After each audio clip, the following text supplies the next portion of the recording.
Amados amigos ouvintes da santa e preciosa palavra de Deus, você que ama as Escrituras Sagradas, você que aprecia a Bíblia Sagrada, queremos ler o Salmo 126 e os versos 2 e 3, que assim dizem: Então a nossa boca se encheu de riso e a nossa língua de cânticos. Então se dizia entre as nações: Grandes coisas fez o Senhor a estes.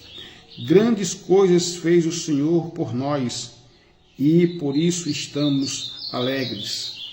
Meus amados amigos e ouvintes, irmãos em Cristo Jesus, esta palavra, ela pode ser compreendida a partir das premissas da invasão de Nabucodonosor a Israel, a Judá, quando estes, por sua vez, são cativos, levados para a Babilônia. Aquela nação é destruída, mas o profeta da época, que era o profeta e também o baluarte daquela época, chamado Jeremias, em Lamentações 3, e o versículo ou o verso 29 diz: ponha a boca no pó, talvez ainda haja esperança. Quando Israel é levado cativo para uma terra distante, Deus, na sua misericórdia, determina que Israel passe 70 anos. Durante 70 anos, Israel viveria cativo nesta estranha nação de cultos diferentes, que cultuavam a deuses que não era o Deus de Israel, e Israel perde sua identidade, perde o seu cântico, perde a sua condição de nação, passa a ser cativa, passa a ser uma nação aprisionada por outra nação. Então já não se cantava, já não se adorava, já não se conhecia a palavra. A própria língua hebraica, ela é tirada de cena e, consequentemente, Israel padece. Deus levanta, nesse interim, um profeta chamado Daniel e um outro profeta chamado Ezequiel. Ezequiel vai profetizar nas terras de Babilônia, entre os cativos, e o profeta Daniel na corte. Deus estava presente naquele negócio. Mas o tempo foi passando até que chegamos ao reinado de Ciro. É nesse tempo que vem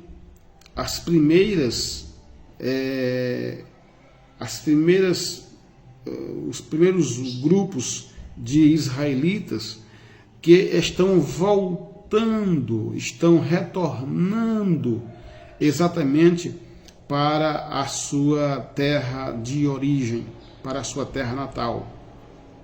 De tal modo que nós vamos observar e vamos entender e vamos compreender que eles vão reconstruir tudo novamente.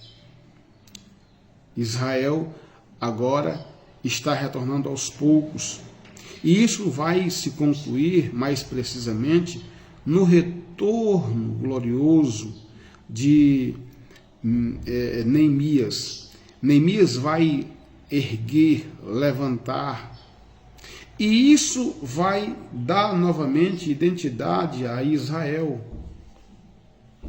E todos sabem a história, acontecem levantes, levanta-se um trio satânico terrível, Sambalate, Gesem e Tobias, e eles se opuseram à reconstrução do templo. Mas quando Deus quer operar alguma coisa na vida do seu povo, é inevitável e não adianta recalcitrar contra a vontade de Deus, relutar contra a vontade de Deus.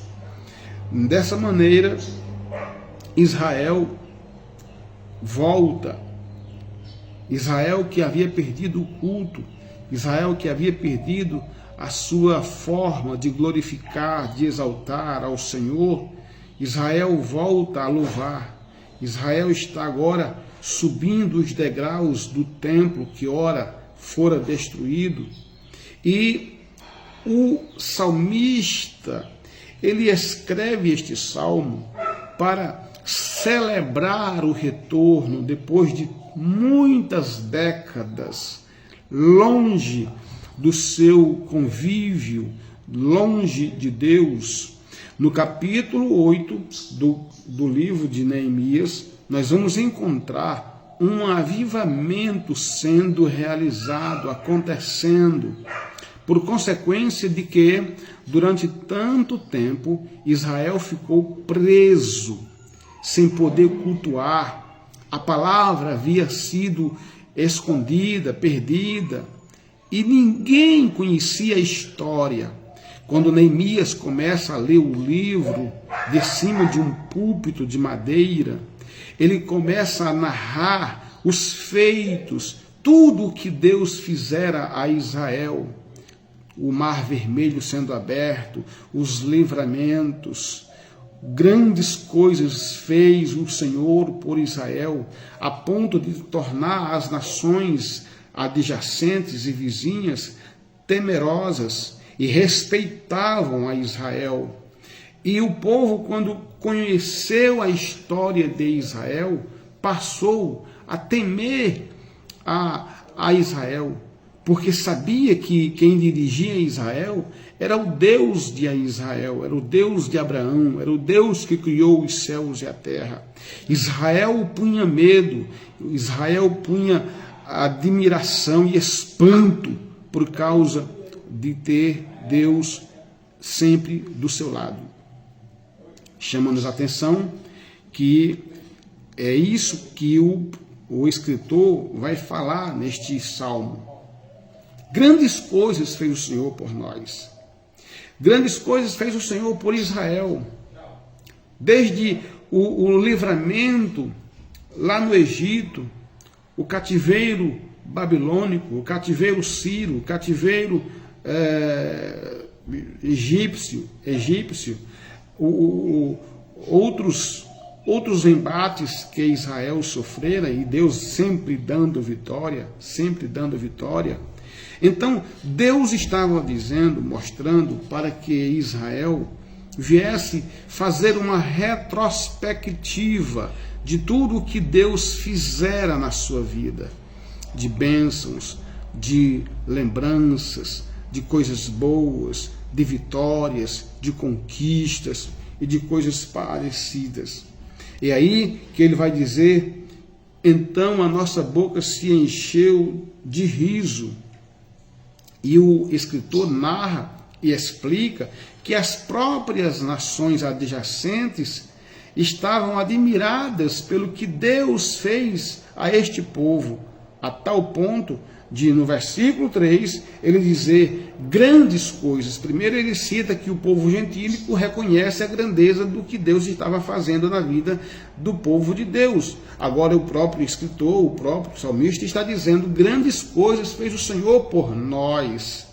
Israel foi em tudo beneficiado. Davi vai escrever o Salmo 103 e ele vai dizer algo em forma de gratidão: bendize a minha alma ao Senhor e não te esqueças de nenhum de seus benefícios. Quantos livramentos, quantas vitórias, quantas conquistas Deus deu a Israel. E por isso ele estava alegre.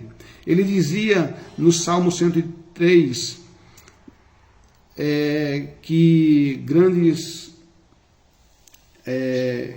não te esqueça de nenhum dos seus benefícios. Não se esquecer é uma forma de você, de eu, de qualquer um de nós, reconhecermos o que ele fez por nós. Mas, pastor, nesse interim, muita coisa ruim aconteceu. Mas você está de pé. Você está na presença de Deus. Você está louvando a Deus. O tempo passou e você continua na presença do Pai, do Filho, do Espírito Santo de nosso Deus. Meus amados,